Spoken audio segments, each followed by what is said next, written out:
ಕೆಲವು ಸಿಂಗಲ್ ಗಳು ಮದ್ವೆ ಆಗೋದಕ್ಕೂ ಮುಂಚೆ ಯಾವ ತರ ನಿರ್ಧಾರ ಮಾಡ್ತಿದ್ದಾರೆ ಅಂತಂದ್ರೆ, ಹಾರ್ದಿಕ್ ಪಾಂಡ್ಯ ನೋಡ್ಬಿಟ್ಟು ಹುಡುಗರು ಯಾರ್ಯಾರು ಮದ್ವೆ ಆಗ್ಬೇಕಂತ ಇದ್ರಲ್ಲ ಅವ್ರುಗಳು ಅವ್ರ ತಾಯಿ ಹೆಸರಲ್ಲಿ ಇವಾಗ ಆಸ್ತಿ ಮಾಡ್ತಿದ್ದಾರೆ. ಹುಡುಗರು ಇವಾಗ ಅಗ್ರಿಮೆಂಟ್ ಮಾಡ್ಕೊಂತಿದ್ದಾರೆ. ಅದ್ ಯಾವ ತರ ಅಗ್ರಿಮೆಂಟ್ ಅಂತಂದ್ರೆ, ಹುಡುಗಿ ಮದ್ವೆ ಆದ್ಮೇಲೆ ಯಾವ್ದೇ ರೀತಿಯಿಂದ ನನಗೆ ನನ್ನ ಕಡೆಯಿಂದ ಜಾಸ್ತಿನ ದುಡ್ಡನ್ನ ಎಕ್ಸ್ಪೆಕ್ಟ್ ಮಾಡಬಾರ್ದು, ಫ್ಲಾಟ್ ಅಲ್ಲೇ ಇರ್ಬೇಕು, ದೊಡ್ಡ ಬಂಗ್ಲೋ ಅಲ್ಲೇ ಇರ್ಬೇಕು, BMW ಬೆನ್ಸ್ ಕಾರೇ ಇರ್ಬೇಕು ಅನ್ನೋ ಕಂಡೀಷನ್ಸ್ ಇರಬಾರ್ದು. ಸಾಲದೇರಕ್ಕೆ ಒಂದೇ ಮಗು ಸಾಕು, ಎರಡನೇ ಮಗು ಮೂರನೇ ಮಗು ಬೇಡ ಅನ್ನೋಂಗಿಲ್ಲ ಅನ್ನೋ ತರದಲ್ಲಿ ಕಂಡೀಷನ್ಸ್ ಇರುತ್ತಂತೆ. ಅದಲ್ಲದೆ ಅಕಸ್ಮಾತ್ ಆಗಿ ಫ್ಯೂಚರ್ ಅಲ್ಲಿ ಏನಾದ್ರೂ ಡಿವೋರ್ಸ್ ಮಾಡ್ಕೋಬೇಕು ಅನ್ನೋದಾದ್ರೆ ನನ್ನ ಆಸ್ತಿನಲ್ಲಿ ಯಾವ್ದೇ ರೀತಿಯಿಂದ ನಿಮ್ಗೆ ₹1 ಸಿಗುವುದಿಲ್ಲ, ನಿಮ್ಗೆ ಪರಿಹಾರವಾಗೂ ಕೂಡ ₹1,00,000 ಅಲ್ಲ ₹10,00,000 ನಾನು ಕೊಡುವುದಿಲ್ಲ ಅನ್ನೋ ತರ ಆಲೋಚನೆ ಮಾಡ್ತಿದ್ದಾರಂತೆ. ಯಾಕೆ ಅಂತಂದ್ರೆ ಇಂತ ಸರ್ಕಮ್ಸ್ಟಾನ್ಸಸ್ ಗಳೆಲ್ಲ ನೋಡ್ಬಿಟ್ಟು ಇದೆಲ್ಲ ಬೇಸತ್ತು ಹೋಗ್ಬಿಟ್ಟು ಕೆಲವು ಹುಡುಗರು ನಾನು ನಿತ್ಯಾನಂದ ಸ್ವಾಮಿ ತರ ಆಗ್ಬಿಡ್ತೀನಿ, ಹುಡುಗಿ ಸಿಕ್ಕಿಲ್ಲ ಅಂದ್ರೆ ಮಠ ಸೇರ್ಕೊಂತಾರಂತೆ, ಹುಡುಗಿ ಸಿಕ್ಕರೆ ಈ ತರ ಕಂಡೀಷನ್ ಆಗ್ತಾರಂತೆ, ಅಂದ್ರೆ ಈ ತರ ಅಗ್ರಿಮೆಂಟ್ ಆಗ್ತಾರಂತೆ. ಈ ಹಾರ್ದಿಕ್ ಪಾಂಡ್ಯ ವಿಚಾರ ಎಷ್ಟು ತಲೆ ಕೆಡಿಸಿದೆ ಅಂತಂದ್ರೆ, ಸಿಂಗಲ್ಸ್ ಹುಡುಗರು ಯಾರು ಮದ್ವೆ ಆಗ್ಬೇಕಂತ ಇದ್ರೆ ಎಷ್ಟು ಎಚ್ಚೆತ್ಕೊಂಡ್ಬಿಟ್ಟಿದ್ದಾರೆ ಅಂತಂದ್ರೆ,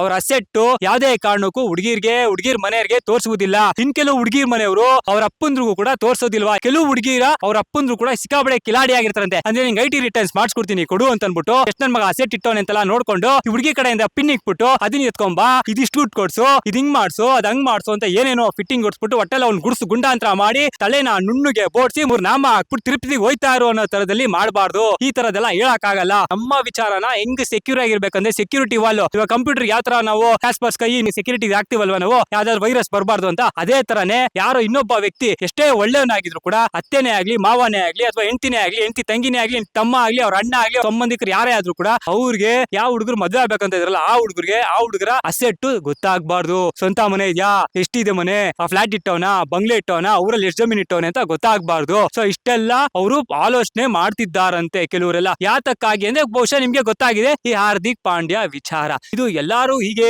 ಮಾಡ್ತಾರೆ ಅಂತ ನಾನು ಹೇಳ್ತಿಲ್ಲ, ಎಲ್ಲಾ ಹುಡುಗಿರು ಇದೇ ತರ ಮಾಡ್ತಾರೆ ಅಂತಾನೂ ಕೂಡ ನಾನು ಹೇಳ್ತಾ ಇಲ್ಲ. ಅವ್ರವ್ರ ಅಂಡರ್ಸ್ಟ್ಯಾಂಡಿಂಗ್ ಮೇಲೆ ಡಿಪೆಂಡ್ ಆಗುತ್ತೆ. ಅಂಡರ್ಸ್ಟ್ಯಾಂಡಿಂಗ್ ಇಲ್ಲ ಅಂದ್ರೆ ಕಿತ್ತಾಡ್ಕೊಂಡು ನರಕ ಅನುಭವಿಸ್ತಾರೆ, ಅಂಡರ್ಸ್ಟ್ಯಾಂಡಿಂಗ್ ಇದ್ರೆ ಸ್ವರ್ಗ ಅನುಭವಿಸ್ತಾರೆ. It's very simple. ಅದಕ್ಕಾಗಿ ಸ್ವರ್ಗ ಅನುಭವಿಸಬೇಕಾದ್ರೆ ಅಂಡರ್ಸ್ಟ್ಯಾಂಡಿಂಗ್ ಅಲ್ಲಿ ಇರ್ಬೇಕಾಗುತ್ತೆ. ಇಲ್ಲ ಗುರು ನರಕ ಅನುಭವಿಸ್ತೀನಿ ಅಂದ್ರೆ ಡಿವೋರ್ಸ್ ಮಾಡ್ಕೊಂಡು ಹೋಗ್ತಾ ಇರ್ಬೇಕಾಗುತ್ತೆ. ಇದು ನಮ್ಗೆ ಬಂದಿರತಕ್ಕಂತ ಕೆಲವು ಮಾಹಿತಿ ಆಗಿರುತ್ತೆ. ಅದು ಕೆಲವು ಸಿಂಗಲ್ಸ್ ಗಳ ಒಂದಷ್ಟು ನೋವು ನಲಿವುಗಳನ್ನ ಒಂದಷ್ಟು ಜನಗಳ ಹತ್ರ ಹಂಚ್ಕೊಂತಿರ್ತಾರೆ. ಅವರು ನಮ್ಮ ಹತ್ರ ಬಂದು ಈ ವಿಚಾರಗಳನ್ನ ತಿಳಿಸಿರ್ತಾರೆ. ನಾನು ಈ ವಿಚಾರ ನಿಮ್ಗೆ ತಿಳಿಸುವ ಪ್ರಯತ್ನ ಮಾಡ್ತಿದ್ದೇನೆ ಅಷ್ಟೇ. ಅದು ಬಿಟ್ಟಾಗಿ ಯಾರಿಗೂ ಹರ್ಟ್ ಮಾಡ್ಬೇಕಾಗ್ಲಿ ಅಥವಾ ಯಾರನ್ನು ಟಾರ್ಗೆಟ್ ಮಾಡಿ ನಾನು ಈ ವಿಚಾರನ ಹೇಳ್ತಾ ಇಲ್ಲ. ಬದಲಾಗಿ ಜಸ್ಟ್ ಒಂದು ಜನರಲ್ ಒಪಿನಿಯನ್, ಅವ್ರು ನಮ್ಮ ಹತ್ರ ಹೇಳಿರ್ತಕ್ಕಂತ ವಿಚಾರನ ನಾನ್ ನಿಮ್ಗೆ ತಿಳಿಸುವ ಪ್ರಯತ್ನ ಮಾಡುತ್ತಿದ್ದೇನೆ ಅಷ್ಟೇ. ಒಂದು ಜನರಲ್ ಅಪ್ಡೇಟ್. ಈ ಕೊನೆಯದಾಗಿ ಹೇಳೋದಾದ್ರೆ, ಎಲ್ರೂ ಕೂಡ ಮದುವೆ ಆದ್ಮೇಲೆ ಸ್ವರ್ಗ ಸುಖ ಅನುಭವಿಸಿ ನರಕ ನೋವು ಅನುಭವಿಸಬೇಡಿ ಅಷ್ಟೇ.